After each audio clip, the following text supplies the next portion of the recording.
Not many people have had the sort of success that Peter Paddon has had with First Focus. So we've convinced him to fly up from Sydney to hang out with Danny and I in the Brisbane office to talk through initially the catalyst behind First Focus and how it became the success that it did. And we're going to take it in two stages. We're going to go up to the point that Peter stepped back from the business and Ross Sardi came in. And then we're going to do a second part where we feature both Pete and Ross talking about that succession planning part. Because I think they're two quite distinct stories or sort of elements to the story. So I guess with that said, let's kick off part one. Peter, thank you very much for coming up. I know we've only got you for a couple of hours. So let's start, I guess, 2003. So let's go there then. Let's talk about what were you doing at that point and what was the catalyst for starting First Focus? So 2003, you could probably best describe my circumstances as licking my wounds from a failed .com startup. Oh, really?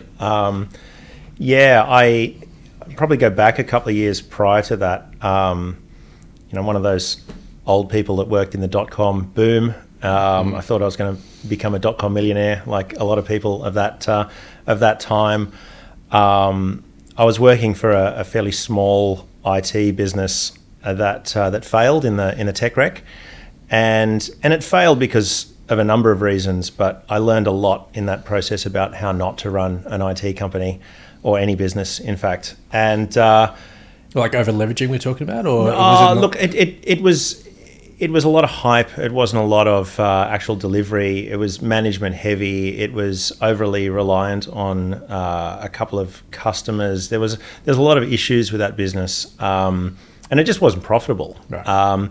It was surviving on equity raises rather than actual profitability. And the result of that business was a lot of people got burnt, including myself. I put a couple of $100,000 of my own money into that business, which is every cent that I had at the time. Yeah, because you were in 20s-ish. Yeah. I walked away from that bankrupt, basically. Wow. Almost bankrupt, and it was a fantastic experience. I learned so much from that.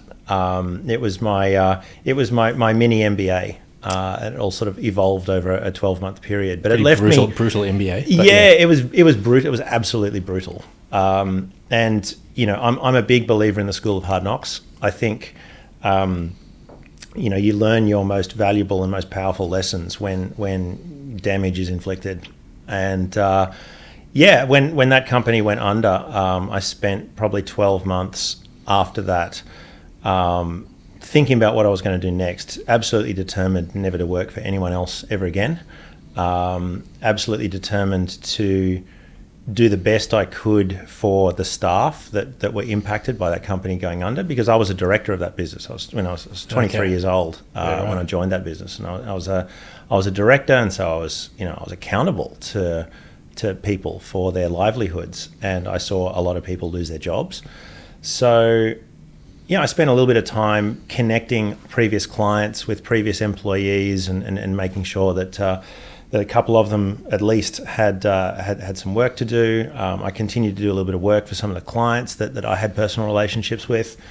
I went back into programming, which is my background. So I was writing some software. Fortunate to have a very good mate of mine who had a software business, and he wanted me to do some contracting work. So I was doing that for him. But I knew that wasn't my long term. I was dissatisfied, wasn't quite sure what I wanted to do, but I was quite sure I wanted to do something of my own. And I was approached by an old client of that business who said, "Come and work for us as our IT manager." And I said, "Yeah, no, I'm not. No, I'm not. Hard pass. No, hard pass on that. Absolutely." But he was very persistent, and about 12 bottles of wine later, he convinced me that we were going to set up a new company. I was going to run it. I'd be in charge of it. Right. And ultimately, if it was successful, I would own the majority piece of it.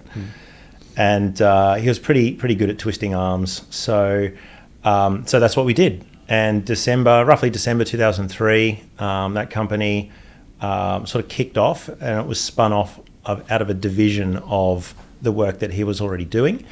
And that was the beginning. And then the agreement that we had was, if the company hit certain milestones, then that business would become 70% mine. over time. And I think we hit all of those milestones in the first 18 months. Okay, and that business was essentially a managed service provider? Like, what was the business? MSP. Okay, MSP. okay. Yeah, absolutely. So it was, I mean, it was back in the days of break fix, right? Microsoft Small Business Server, come out and fix the printer, add 2 users to the network and that sort of thing. And the cool thing about that business is I knew nothing really about infrastructure. I was a tech, I was a programmer. So software was my thing. And the great thing about that was I wasn't able to roll my sleeves up and fix servers and deploy networks. So you couldn't just essentially sell your own time. You had to scale this thing. Absolutely. Okay. I needed to maximize what other people were doing instead of doing the work myself. Yeah, right. Which I think is a pretty difficult thing for a lot of people to start MSPs to do, because a lot of people that start MSPs are technology people. They're network engineers, they're server engineers, they're sysadmins. A lot of partnerships too, right? Where one's kind of the salesy type and one's kind of the hands-on. Yes, absolutely. But yeah, so within 18 months, we'd kind of kicked a lot of goals, hit all the numbers. But again, I was still kind of very dissatisfied about this whole, I wanted to do, I still had this burning desire to do it myself. Why is that? Just to dive into it. Yeah. Like, why is 70% potentially not enough?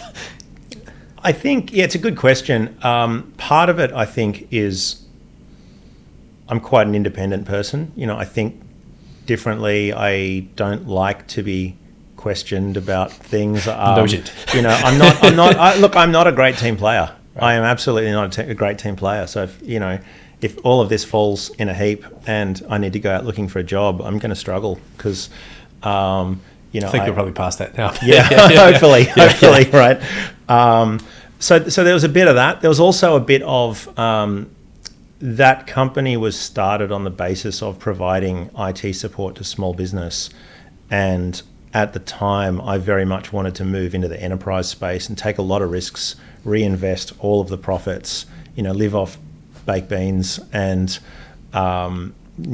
basically just continually reinvest in that business and grow it and grow it and grow it. So right from the very start, it was a bit of an all or nothing. I wanted to place a big bet and go large or go home. So when you do that, how important is it to have a vision of where you think you're going to or where you want it to get to? Yeah. Because, if you're throwing your money in, I assume that you're throwing it in for a very clear outcome, presumably, or are you just going, it just needs to be bigger than this? Yeah. So I've got a fairly sad history of placing very large bets and losing it all. Right.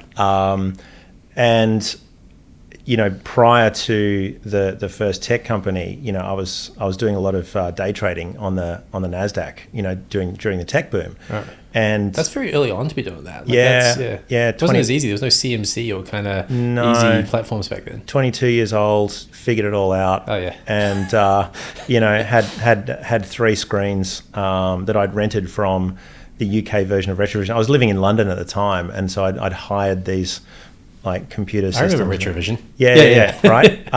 So had all that set up in this apartment in London, and I was day trading and thinking I was a king of the world because everything was going up, and when everything is going up, it's hard to lose, right? Same thing again, by the way. It's COVID basically, where everything hit rock bottom. There was kind of only one way to go, and things are very different now. Yeah, 100%, right? And so.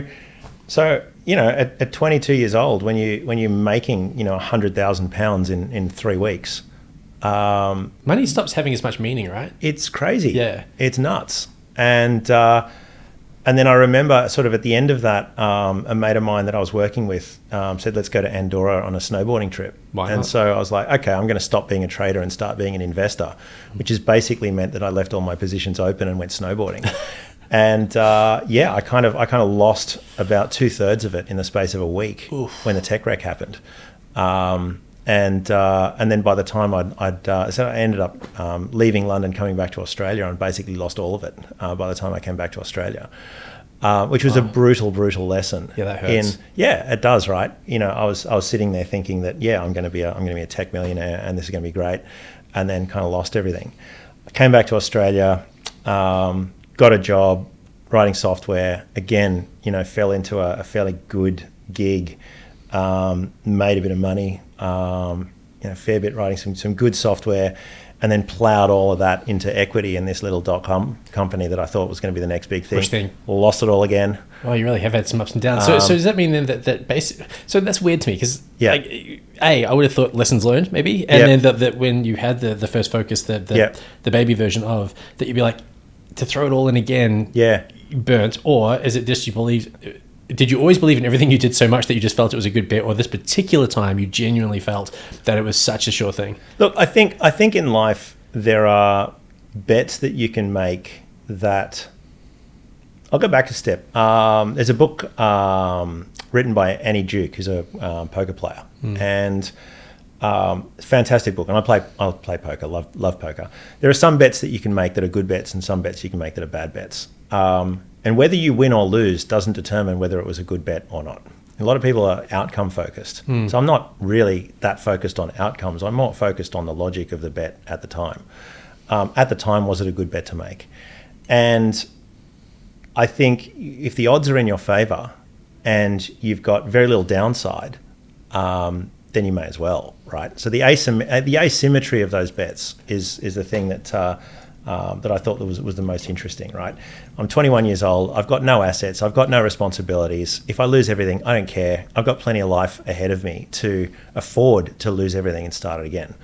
So in that scenario, is that the perfect time, in your opinion, to be making those bets? Like as a 40-something-year-old now with kids and a mortgage, you just can't. Yeah, you can't. No. There's no way. There's absolutely no way because the risk reward is completely different, right? Totally. You've got responsibilities. Yeah. Unless you genuinely don't care about the people who rely on you, in which case go for it. Well, yeah, right. But yeah, no. Look, I see people starting up their own business at kind of age 45 with kids in school. And I think, okay, you can do that, but it's going to be different to if you're doing it at age 22 and happy to live in a dorm room and survive off baked beans. Yeah. So yeah, and the kind of business that you're going to start up is very different as well. Like there are some businesses that are safe, and there are some businesses that are very risky. And I can talk about what I think is a safe business and a risky business to start up. That's a whole different topic. I'm keen to get there. Yeah. But I guess so in terms of where we're at in your story, you've got basically 70% based on some good upsides or points. And you're like, nah, not enough. I want 100%. Yep. So we're kind of sort of touched on the why, but ultimately you're not a team player. You're all about, getting the results. So what, you bought it out at that point? Or? Yeah, so I bought it out. So I went to the other two guys and said, look, this is what I want to do. I want to play some big bets. This is great, but it's on a trajectory, and I want it to be on this trajectory, not that trajectory. And this is after how many years, sorry? About 18 months. Oh, well, okay. Yeah. Very quickly you decided. Yeah. I like from day one in that business, working with other people, I was like, this is kind of good, but it's not what I want to do. Okay. So I essentially wanted to reinvest profits for basically the first 5 years of that business. Not make a cent, not pull a cent out of it, just reinvest, and just double down, and see what we could do with this thing. I was pretty convinced at the time that the right thing to do was to move towards fixed price, unlimited service models, the true MSP model. And I often say to people that I think we were the first managed service provider in Australia. I think that's true. There's probably someone else out there. Pretty hard to disprove it, so just claim it. Well, I'll claim it. Yeah, that was us. But yeah, we were among the first, absolutely, to go unlimited fixed price, no contract lock-ins, none of that. Yeah. But that was going to be my question, right? Is did you believe that there was just the market itself was so mature at that point, there was just an opportunity by just going hard and going fast, or was it could be special sauce on what you were doing? And obviously you touched on the pricing and productization there. Yep. Anything else that just made you feel at that moment in time, this is the go? Yeah. So theory of constraints, right? So we had an objective, and I thought fairly long and hard about what was required in order to get there. What are the barriers to getting there? And at the time, the barriers, to every small business, there's 1,000 things that need to go right in order for it to function. But the biggest barriers to us were, first of all, getting new customers. I was fairly confident that we were able to hire good people or enough people to deliver. I was fairly confident that when we got the customers, we would be cash flow positive, and you know, because MSPs generally are pretty low capital intensive, fairly cash flow positive businesses, right? That's fundamentally the structure of an MSP, which is why an MSP is worth a higher multiple than a lot of other businesses. So capital wasn't going to be an issue. Delivery and operations wasn't really an issue because at that time, you know, I was able to kind of control everything. Being a small business, it was relatively straightforward. Sales was the key, right? So we needed to just scale this thing. Thought, okay, so how do we scale as fast as possible? Well, we need to give something to the customer that the customer can't easily get from everyone else. Being someone that likes to place a wager, it was, well, I bet that I can deliver unlimited IT support for a fixed cost, and we will wear the consequences of any technical issue that you have, right? So that's the bet. And customers love that. They're like, okay, so you're taking the risk? I'm like, yeah, I'm taking the risk because I know more about your printer than you do because you're outsourcing your printers to me. So therefore I should be the one taking the risk that your printers are going to work. And there was something quite elegant about the concept of the fewer problems you have on your network, the more benefit we both achieve, right? I really disliked this concept of the more often your printer breaks, the more money I make. Like that's such a disincentive to good service. For sure. Like it's just, you know, complete misalignment of incentives.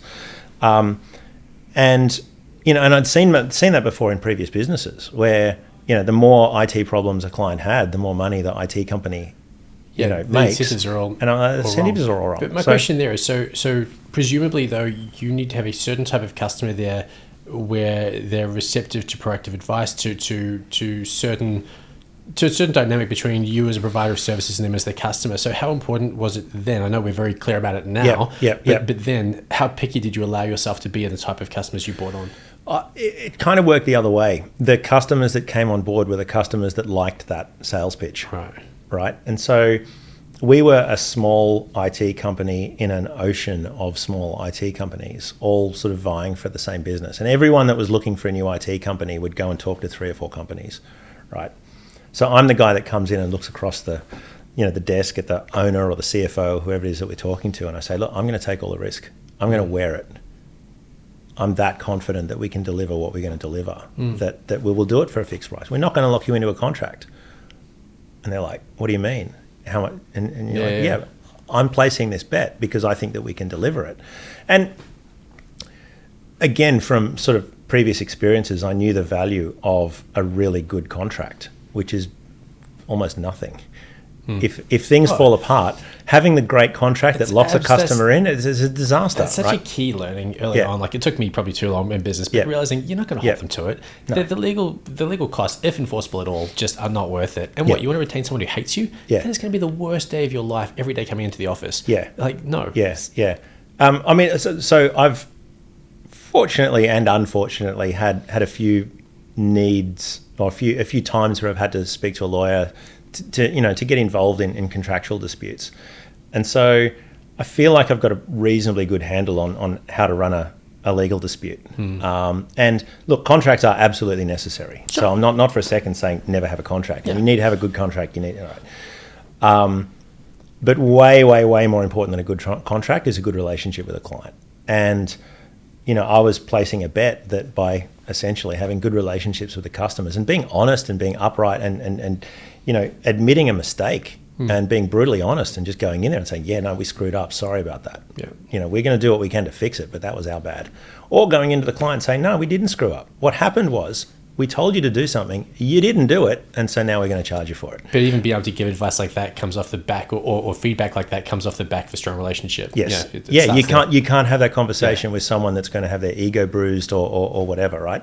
And so one of our core values of First Focus, and we could probably talk about that later on, but it's carried all the way through, is looking back on the number of conversations I had with early customers where I absolutely called it out, where I called it out if we were at fault, and I called it out if they were at fault. I said, no, you're wearing this one, and here's why. And being able to have that conversation, I think the customers, most of them respected that and stuck around for a long time. And the ones that kind of were trying to screw us over or whatever, like if a contract isn't a win-win, Why do it? Yeah. You know, like any contract, whether it's an employer-employee, whether it's a provider, customer, whatever it is, you only enter into a commercial contract if it's a win-win.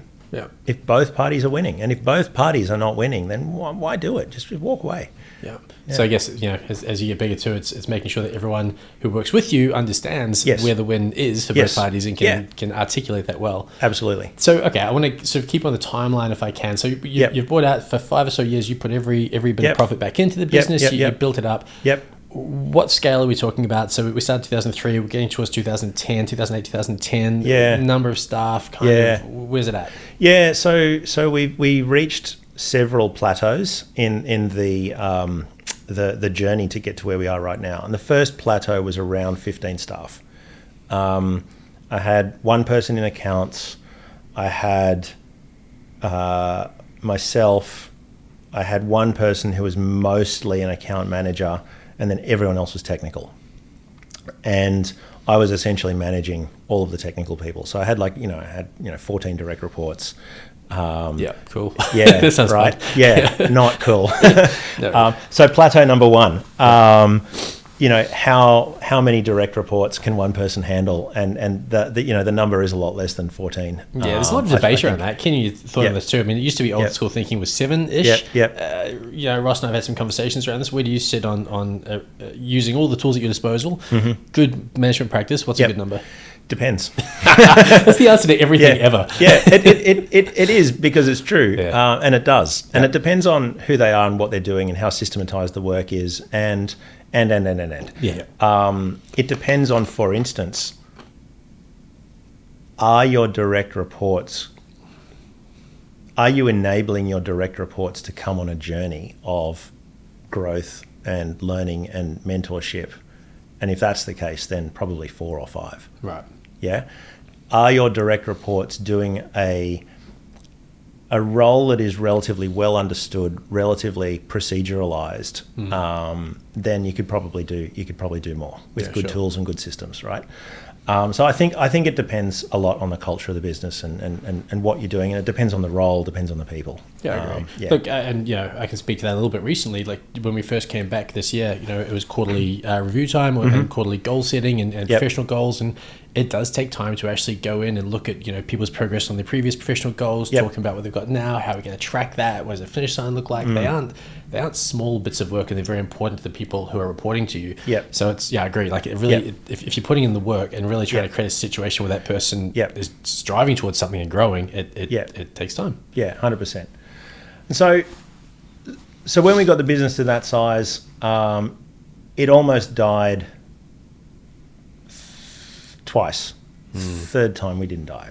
It would have hurt, but it wouldn't have been dead.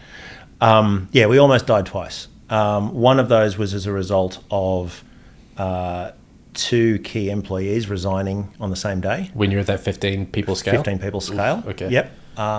Absolutely integral roles in the business. Everything would have fallen apart. Did you see it coming? No. Okay. No. I should have. All the signs were there. Right. Gut feel was something was bad, but didn't really, you know, have much of an idea, because I was yelling at people. I was a horrible boss. Right. You know, I was the only smart person in the business, according to me. You would be great to hang out with. Oh yeah, it was disgusting. Like, it was so bad. Which is funny, because you started with the very empathetic, I want everyone to be okay kind of approach. So there's a real disconnect there. Yeah, no, absolutely. So I had a very clear vision. Right. Could not for the life of me, and I was putting my heart and soul into this business. I was working 100 hours a week. That's too much. It's way too much. It was crazy. Yeah. And there's dumb reasons for that, and we can get to that. But I was working way too hard in the business, putting my heart and soul into it, living off baked beans, no social life, no nothing. I was literally getting out of bed, driving to work, working up until like 1 a.m. Wow. You know, I had this thing where on the way home there was this Thai restaurant, and I knew that as I was getting into my car, if I rang them up and I ordered my, you know, chicken fried rice, then by the time I got there it'd be ready, and I could just basically eat it kind of in the car on the way to bed, and then crash. Like it was wow. that was it, and it was years of that, and I was doing that. and there were some people in the company that weren't doing that, and I'm like, why aren't you working as hard as I was? Okay. It's just building this angst. It was not good. And I guess and because I was that single point of contact, everyone was reporting to me. I was the massive bottleneck in the business. Okay. And then to have the two most senior people, basically, if one of them quit, and then the other one said, well, if he's quitting, I quit, because I know what's going to happen. You're just more work on them. You're more insufferable because you're under more stress. Yeah. Oh, well, Yeah. it's like a flywheel of bad news. Yeah. Okay. I think that was an absolutely pivotal moment in the company's history, because what happened was the first person said, I'm going to resign, and he said, I want to have a chat with you, because I got 5 minutes heads up that I was about to resign. I got 5 minutes. Okay. I was sitting there in my office by myself with 5 minutes warning of this impending doom that all of this was going to come crashing down. Was your first instinct poor me or anger, or like what was your initial kind of moment? It was probably 30 seconds of sheer terror, followed by just a determination to fix it. Right. Yeah, just okay. All right, there's no, we just have to fix this. All right, cool. And so when he came into my office and he slid this letter across my desk, he said, I want to have a chat to you, Pete, and he slid this letter across my desk. I took his letter, I said, I know what this is, and I put it in the bin. and I said, go get the other guy. And so they both came into the office, and I said, all right, take a seat. And I went up to the whiteboard and I just rubbed off what was there, and I said, right, I want you guys to design the company you want to work for in the next 5 years. Right. And I said, okay, forget what you're doing right now. Just you two guys. Yeah. Design the company you want to work for the next 5 years.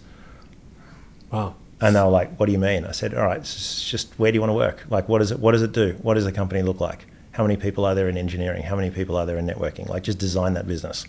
And we spent the next sort of 30 minutes designing this future MSP that was, it was about twice or maybe 3 times the size, about 50 staff.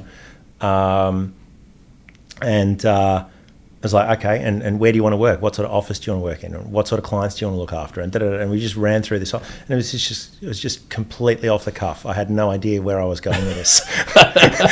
This is I'm like, okay, how can I convince these guys? What can I do? But was it the sense of buy-in you gave them, or the sense of sort of not autonomy, but impact, I guess, that you were giving them? Well, yeah, that's in hindsight, that's what it was. Yeah, but at the time, I was just instinctively, what can I do to just keep above water here? Just how do we just keep this conversation going without these guys walking out the door? Okay, and obviously they didn't walk out the door. Well, no, because we designed this company, and as I was doing it, I was like, actually, this is really cool. Right. Like, yeah, we can do this. And as a result of that, I just said to them, okay, if I can build that in 3 years instead of 5, will you stick around? And they both said, yeah, absolutely. Huh. So okay, now I got a job to do. Dodge that bullet. All right. Yeah. But dodge a bullet, but we've got a job to do, right? Yeah, because you made a commitment. Yeah. And the first step in that was we were coming up on the end of the lease, which I was going to re-sign where we were, and there was this office space that was probably 5 times the price. Like we were in a terrible office. Like it was bad. That's not fun to come to work to either, right? Like, couldn't take clients there. Nah, okay. It was not cool. But yeah, there was this proper corporate office space up the road that I drove past on my way to the office every day, and I was like, yeah, one day we'll be in there. And I just brought that all forward. Is that where we've just come from? In Sydney? The lakes, Okay. yeah. But it was a small office in the lakes. Okay. We've been we were with the Lakes Business Park we went to 3 different tenancies in there over 10, 11, 12 years, whatever it was. Okay. So this was the first one. It was the smallest, but it was in that business park. And I signed a lease. Kind of just remortgaged everything I had again, just sunk everything. Well, it's like, there's no option at that point. Yeah. And we moved. I think it was like a month after that conversation. We were getting ready to move into that new office. So that was the first time everything could have blown up and didn't. Second time? Second time, we were getting 40% of our revenue from our biggest client, and we made a kind of a strategic error in that that environment at the time was all run on Microsoft Terminal Services. Okay. So the whole environment was based on terminal services. Lots of remote workers, lots of small sites. They had a head office, and they had like 70% of their staff were remote. And at the time, we formed a partnership with a very small telco, because I thought, I read the Kool-Aid and I thought these guys are great, and we are a valuable customer to them because we're small and they're small, and we'll be a valuable customer. They'll treat us well. Network didn't work. Okay. Network did not work. High latency, high packet loss, terrible for terminal services. Client is just getting more and more and more annoyed about all this stuff. And network's not working. We're on the hook for unlimited IT support. That's the biggest issue, I think, with MSPs, that companies that want to sell MSPs services, additional services, having come from wholesale telco world, is what's important to you is a small incremental increase in margin for the MSP, but puts them on the hook for experience completely. And so you're able to give a bad experience for an extra $1 a month, basically. Yes. It's terrible. Yeah. So as a telco, it's such a, you've got to realize that. And it's completely asymmetric. And I think a lot about incentives and the profit motivations and the justice in margin, right? Like if you've got two providers and one's making $1,000 a month in margin, the other one's making $20,000 a month in margin, and the customer and the experience is worth so much more to the other organization. Whereas these guys are like, okay, we lose a customer, it's whatever. Yeah. Where's the win-win? So in that, where's right? and so you end up with these misaligned incentives, and so we ended up that customer took all their IT out to tender. They called a consultant in to run the tender process for them. Despite all of these issues, we were the best provider. Like we knew we were. Our help desk was the best. Our service, our responsiveness, they were our major customer, so they got all the attention. And I knew that I was pretty comfortable that they were going to stick around with us, because I knew that we were far better than what the other guys were offering. And we did our presentation, and we nailed it. I was speaking so well and, answering all their questions and all that. We nailed the final presentation. And then 3 days later, we were told that we'd lost crushing. The contract. And I was like, I was so angry. Yeah. So why? I don't get this. I'm great. Why are you picking me? This consultant that they've hired, this guy isn't he doesn't understand. He's an asshole. But that's why they bring them in, right? Take out the emotion, take out the relationship, in theory, objective measurements. Yep. Yeah. So I sat down with a consultant at the end, and I was like, I don't understand. And he goes, the presentation that you did was terrible. I was like, what do you mean? And he goes, well, okay, you brought 3 people with you, and you did all the talking. You didn't let the other guys say a word.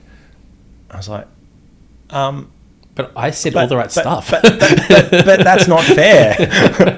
And that was such an eye opener. And then he went on and sort of explained all of the reasoning behind the decision. I was like, damn, I'd never realized. And so 3 weeks later, I hired him as our general manager. So that consultant became our GM. And we talk about different iterations of the business and different plateaus. So that was Richard Marlowe. So Richard, huge background in IT, running big IT divisions. Very, very successfully over in the US. And was kind of semi-retired and just contracting around doing a bit of consulting work. And I said to him, can you help us fix all of these deficiencies? And he said, yeah, sure, that sounds like a fun thing to do. I like you guys, but your business is it's so immature. And so he offered to come on as a consultant, effectively for free. He was just, it's nice. Yeah, it was awesome. And then within I think 2 or 3 months of that, I said, no, let's make this permanent. I need a general manager. I need, it can't just be me. I need help, and this is great. And so that was kind of the beginning of evolving from a one-man show running everything to having a second person to kind of be accountable to, and to divest myself of some authority, and someone who clearly was not going to be pushed around by me. And we had this kind of love-hate relationship where he used to beat me up so hard. He's like, don't you ever do that again. I'm like, what did I do? Also, I'm pretty sure I'm the boss. Yeah, exactly. Yeah. And the cool thing was he didn't care, because he's like, I don't need this job. You know, I'm just here to help. That's the freedom. Right? Yeah. You need someone with that freedom from consequence, right? Yeah, absolutely. Yeah. And that was probably the beginning of the kind of the big transformation for me. What about as a leader at that point? Was it him who also said, hey, or did you already at that point seek to change the way you were leading based on those potential resignations you just avoided? It wasn't not based on the resignations. That wasn't a leadership change for me. That was if anything, it reinforced that I was awesome. Because I saved this. Because hey, I've saved this. Yeah. I've held all this together. Aren't I great? Yeah. It was when Richard came on board and used to beat me up and go, no, that was terrible. Okay. I was like, wow, you know, I'd not had that before. And that's so healthy. Yeah, I mean, I want to talk more about this when we have our next. It's part of our conversation around succession planning, the need to park the ego, and we'll touch on that then. But I also think even now, it's just good to understand for you, again, I'm putting all my money into this. No one's worked harder. I know where this is going. None of you guys can see that big picture. How easy is it, or how hard is it then to park all of that ego, which is ultimately what it is, but some of it very well-founded, to delegate and to listen. And It's big fish in a small pond syndrome. Right? When you're in a small pond, you think you're a big fish. You think you know everything. When you then jump into a bigger pond, you realize that there are sharks around that will swallow you whole. And you need to lift your game because you know nothing.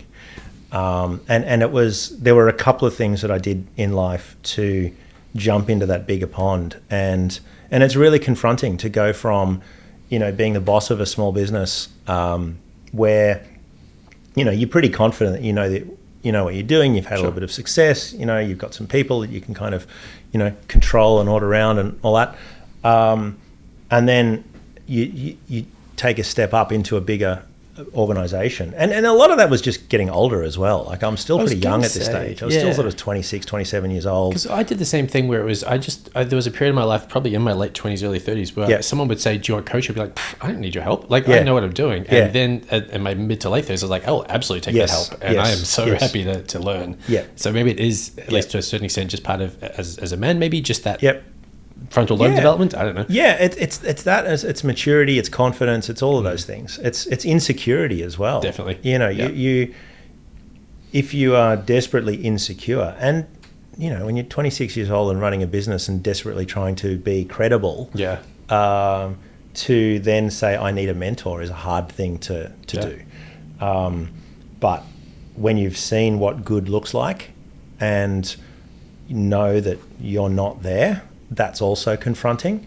So, I think all of those things sort of come together. And I think it would be a very rare individual that as a 25-year-old you'd take all that on board and maturely run a large organization. Like it's you know, and if you can do that, then that's awesome. I've not come across I certainly couldn't. No. So I guess Richard's GM pivotal moment, big shift. There was a third time where you almost lost it, which we should touch on. And also the question, of course, is in their own way, these difficult moments were in themselves pivotal moments that have led to the success. But what were the moments that weren't necessarily perceived as negative at the time, but were just choices? Like I'm thinking like Gazelle's here as well. I'm sure must have been part of that.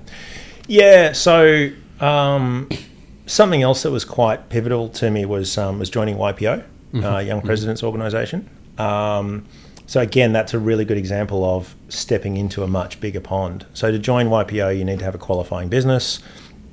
You need to be under 45 years old, and you know your business needs to be at least sort of 20 mil revenue. I love that definition of young, by the way. That's great. Yeah, right. It's a good definition, right? Very flattering. I'm just. And so YPO is a great organisation. Lots of very successful business people. It's an organisation all about mentoring and developing as a leader. And I would go along to YPO meetings and I'd look around the table and just go, oh, wow, I have got so much to learn. Right. And I think innately I'm a very competitive person. I like to win. I like to I'm fairly ambitious, and it just sort of built this determination in me that all of these other people have had, they've got MBAs from Harvard, they've got, oh my God, like, how am I going to compete? So I read a lot. In the space of 2 years, I read about 45, 48 books that were all kind of recommendations by either people in YPO or, one book leads to another book, and just went through this massive re-education process of figuring out, what is best practice?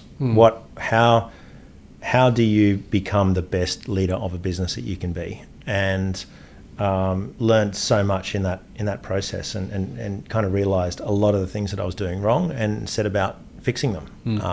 And so that was kind of pivotal in the growth from sort of around that 15 up to around 50 odd people. We need to do a Pete Paddon reading list that we curate and put together. Yeah. No, there's a library. There's obviously a First Focus library, and a lot of those books are ones that I read and went, yes, this needs to be in the library. No, Danny, let's put together a list of all those names and put it somewhere, maybe in the description for this particular episode.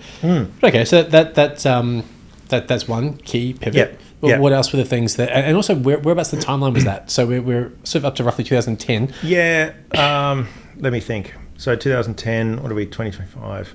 So that takes us up to about 2015-ish, I think, around that sort of time. And at that point, how many staff do you reckon? Yeah, about, so all this process led up to, we're going from sort of 15 to 50, that kind of period. Was that another one of the plateaus, that 50, or where was the next plateau? 50-ish was a bit of a plateau, yes. Okay. Yeah. So 50 is the point that we were roughly at 50, I think 50, 60, 70 when transitioned over to Ross. Okay. Yeah. Okay. So what makes 50 a plateau? Like 15, I get it. There's only one you, and there's a lot of people, and so 50, is it because you're trying to transition from sort of owner-led sales? Like what are the capacity constraints again at that level? It's the second level of management. So one level of management, one team of sort of direct reports, and each one of those people having a layer below them. Like that's a manageable sort of a chunk. At that sort of transition, if you want to scale from 50 to 500, everything needs to be reinvented, right? So the ticketing system, the processes, the HR functions, everything, management structures, reporting structures, internal comms, it's a complete business retransformation, and that takes time. So there was a lot of time and effort spent in building a platform, and if you look at the revenues of First Focus, you will see pretty reliable compound annual growth rate on revenues. It's a fairly straight line. I mean, it's a gradual hockey stick. Okay. Have you had sort of a 20-mile march situation on that, like a set number? Yeah, kind of. It's relatively predictable. We've never had a year where revenue's gone backwards, which is pretty cool. Yeah. But profit has gone all over the place. Okay. And I said the first 5 years reinvested everything, so profit was zero for like 5 years. Yeah, that's gonna be my question. Is that there must be periods, like even with me coming on and the ELT expanding, that's obviously going to take a hit. Like there's this. Yeah. So there's there must be so many points at which you just have to continue to believe in what's next in the step to be able to envision that and go, yep, that's a good investment. Yep. And it's obviously 15, 50, and yeah, that's it. And so we got we became quite profitable at sort of around 30, 40 staff. And then it was a case of, okay, could we sit at this level permanently? And we kind of could have. It was business was profitable, life was good. It was frantic, and it was a little bit kind of insecure as a business. As a 30-person business, you can be kind of blown around a little bit by market forces and whatnot. So I took a view at the time that I wanted to really seriously grow, and so we went from quite profitable to basically zero again. Reinvest. Right. And all of that reinvestment has obviously paid off. But it was lots of bets. Not massive, spectacular bets, but little things like, opening branch offices in other states, hiring people that we didn't necessarily need at the time, but we could see a need for in the future. Changing our investment in our cloud infrastructure and doing all of that ourselves as opposed to going through partners. Changing our hosting platform from one software vendor to another. Just all of that kind of thing. And each one of those bets was evaluated on its merits and, what's the long-term payoff for doing this. And I guess the benefit of being the sole shareholder in the business is zero accountability to anyone other than myself for that profit number. Yeah. And just going, right, well, yeah, I'm going to reinvest everything because I believe, where this is going. So, but in those situations, I guess something I'm really keen to understand is the vision, right? At 50, what is a good return on that bet look like in terms of scale or whatever? Yeah. Then you get to 100, 150 seats, and then, okay, then what? Like, how does the vision keep morphing into something bigger and different? And I guess the other obvious question is, where's it going now? Like, when you look at it in the current state to 5 years from now, like, how do you keep adjusting that? Yeah, it's funny. It evolves over time. I think it's very important to have a clear vision of where you want to go, but it's more important to know what are the next two steps. And if you've got a vision of climbing a mountain, you know exactly where you want to be. That helps you decide what the next two steps are. But if you take two steps, you move two steps forward and you can see a bigger mountain or you can see a prettier mountain, you can always change that vision, right? Yeah. Just because it was a goal a year ago doesn't mean that it still needs to be the same goal. It can be, and it probably should be, but to me, a goal is more like a benchmark of what success looks like. And it's, if we set a goal of where we want to be in 5 years' time, a year down the track, we're always able to reevaluate that and go, okay, so that was the goal. Is it still the goal? Is it the best goal? Have we got a different goal? Have we changed? What's changed? So I think goals are very important in setting direction, but direction is only, it's a short-term thing. You do that, and then when you take the first couple of steps, you're learning constantly about something, and things can change. Well, because with the BHAG of 100 mil in recurring revenue, that's getting pretty close. It's starting to feel that way. Yep. So two questions. One, I'm not going to ask you to redefine BHAG now, but I will say maybe the question I'll ask is as you get towards those goals, how, as an individual, how much are you able to savor those moments and go, hell yeah, I got that, versus just constantly pushing yourself to the next thing that you can now hit and holding yourself accountable to that. So there's this thing called Everest syndrome, which is a well-known thing where people climb Mount Everest and then they spend the next several years in deep depression. What now? Because now, right? They get up there, there's 5 minutes of, wow, look at this view, this is awesome, and then it's like, oh, I'd like some more okay, oxygen, what do I do now, right? Yeah. So, look, I'm a firm believer in, and again, there have been lots of studies in the science of happiness and satisfaction, and how you can mathematically solve for maximum life satisfaction. Like it's a psychologically quantifiable and knowable outcome, right? So you can solve for maximum life satisfaction, and it's been proven again and again that the journey is where the satisfaction comes from rather than the destination. Okay. Right. It's the striving, the sense of purpose, the mission, the sense of accomplishment of heading towards a goal rather than that fleeting moment of achieving it. Right. Which goes back to your desire to make sure people enjoy their day at work, because there's those moments you're going to really latch onto. Yeah. Well, we're not doing all of this because of the 5 minutes of party at the end. We're doing it. We set that goal because of the satisfaction gained from it, moving towards it, right? And there are scientific psychological studies that have been conducted in exactly that. How much satisfaction and joy do you get from knowing where you're headed and progressing towards that target? Like that's so rewarding, right? It's so funny though, because I'm just picturing early 20s you thinking of you now with this, I'm sure you would have seen that as a massive success. Yeah. And now I'm sure you still see it successful, but you're looking ahead. You just, you're looking at what's next, and what about 200 mil? What's the alternative? That's true. To just stop, and just go, right, well, I give up. I'm done now. Yeah, that's the thing. Your story's over at that point, right? Yeah. Look, I the more I talk to different business owners, the more I kind of realize how incredibly fortunate I am. And I've got a fantastic business, fantastic team, all of those things. And there is so much luck in that. I think, not a second goes by where I think that, this is all just, inevitable. It's not, right. It's luck. Yeah. There's a lot of it, and there's a lot of things that could have gone badly wrong that didn't. So fortune definitely plays a part in it. And look, I think that yes, but also one of the key reasons for this conversation, right, is people are out there going, they're looking to take a punt. They've already taken a punt, and they're looking to get ahead. And I think it's the stories of people like you being quite candid about the moments that could have gone another way.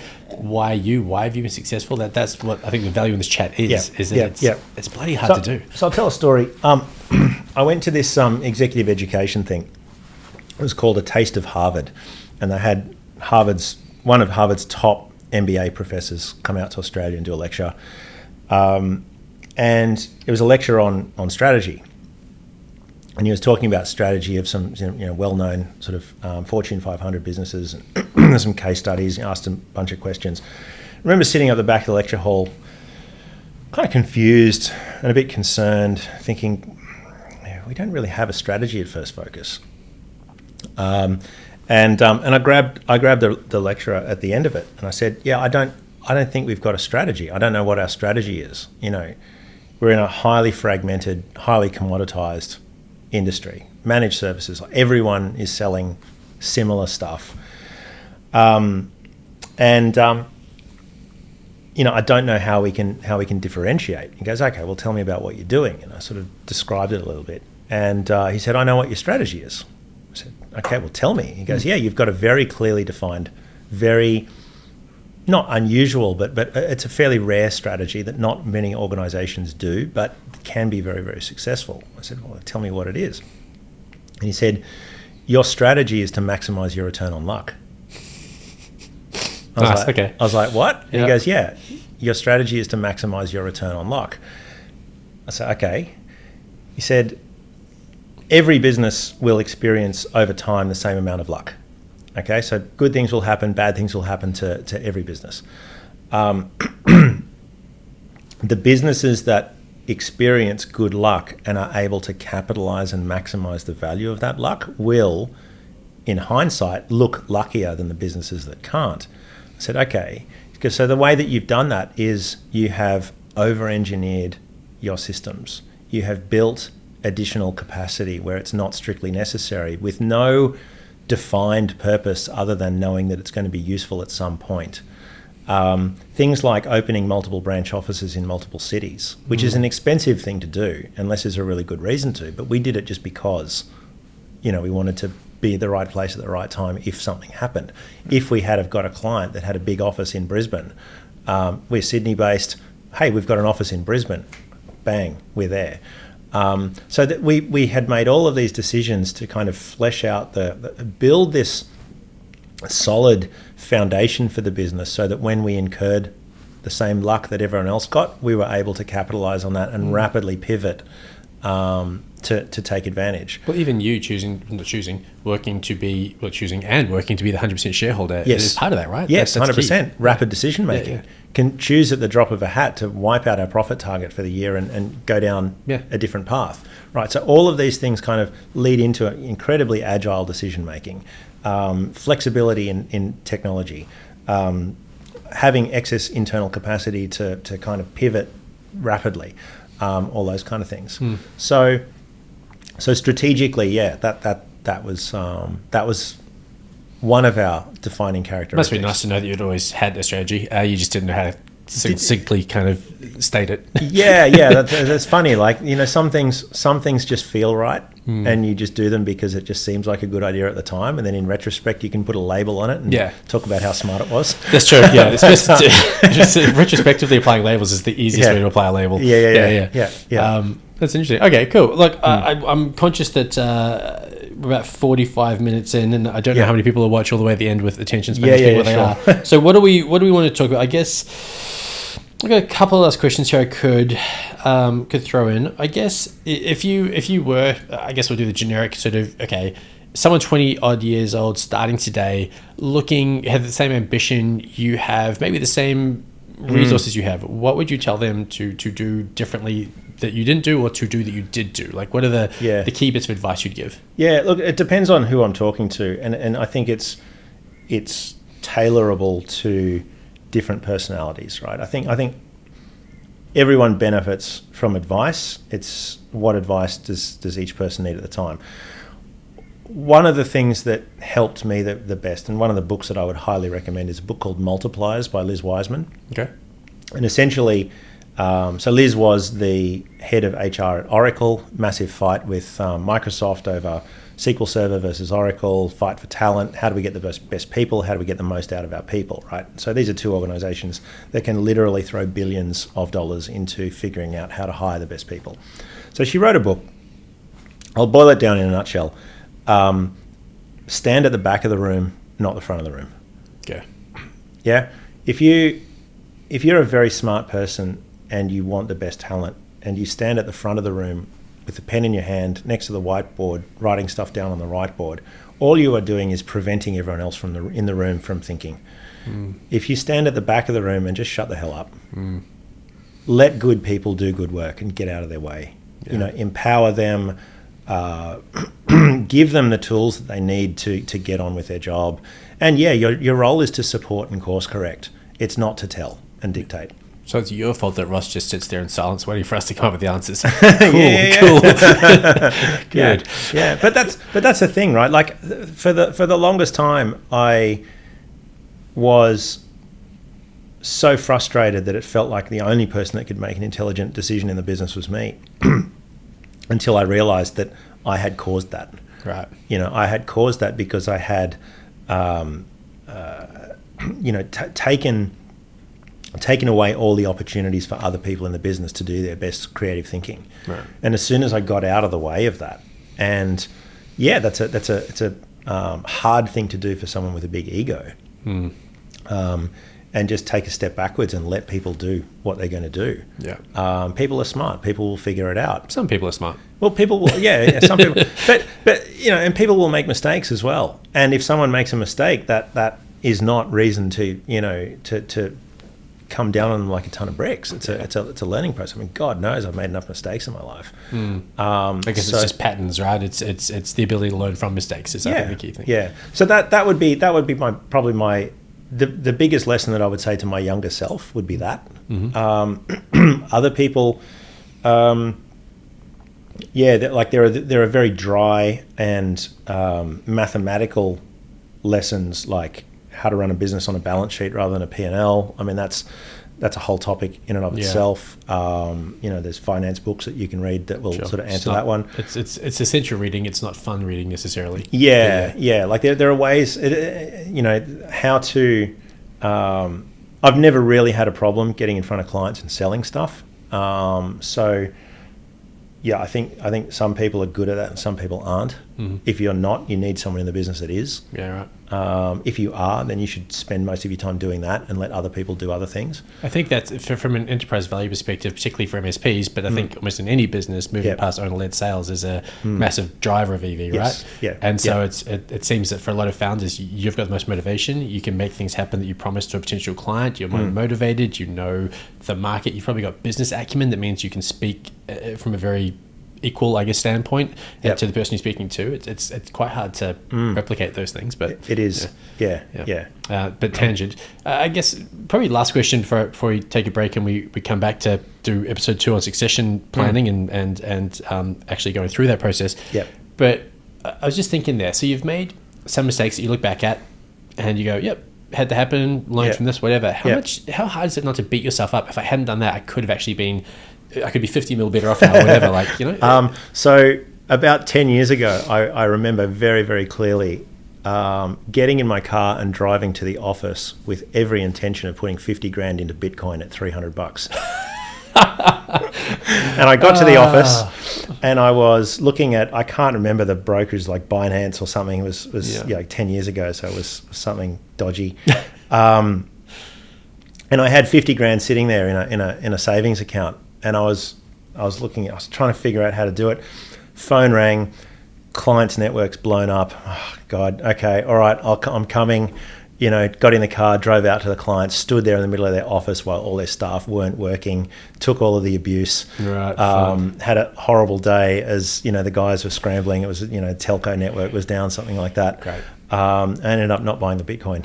So those are the ones that you look back at. Yeah, but why not the next day? I don't know. I should have, right? The opportunity came and went. But yeah, look, there's always coulda, shoulda, woulda. Yeah. You know, if you had have said to me 10 years ago, would you take this as a result? Yeah, every day of the week, of course, 100%. So yeah, I can't complain. Yeah, fair. I think I think it's important for everyone to learn how to move past the mistakes, but I think the easiest way to move past mistakes or could have beens is to find success in some other form, like to find something else, right? To focus on. Look, you know, I've been borderline bankrupt twice in my life. Right.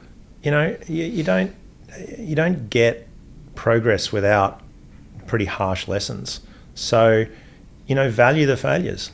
You know, you use them. I mean, it's very trite to say. It depends on how much damage is done. Like some of them are pretty nasty, pretty brutal. But you kind of have to have the attitude that you know, the school of hard knocks is ultimately beneficial. You know, because the alternative is wallow in pity and you know. I love a little bit of pity, just a touch, a little bit, just enough. Give yourself a day. Yeah, exactly. There you go. And then get on with it. That's it. Yeah. All right, that's a nice place to leave this episode. Thank you very much for all of that. Great insights, and genuinely feel like I understand you and the journey now far better. So hopefully everyone else does too. We're going to come back for a part 2, which we'll have in 1 to 2 weeks. Not exactly sure yet. Where Pete's going to help us understand what it takes to have a successful succession if you're moving in out of the role as, you know, founder, leader to just founder owner, I suppose. That what makes that successful? How do you find the right person? How do you park the ego? How do you define success individually and for the company, etc. So if you enjoyed this, make sure you come back for the second episode.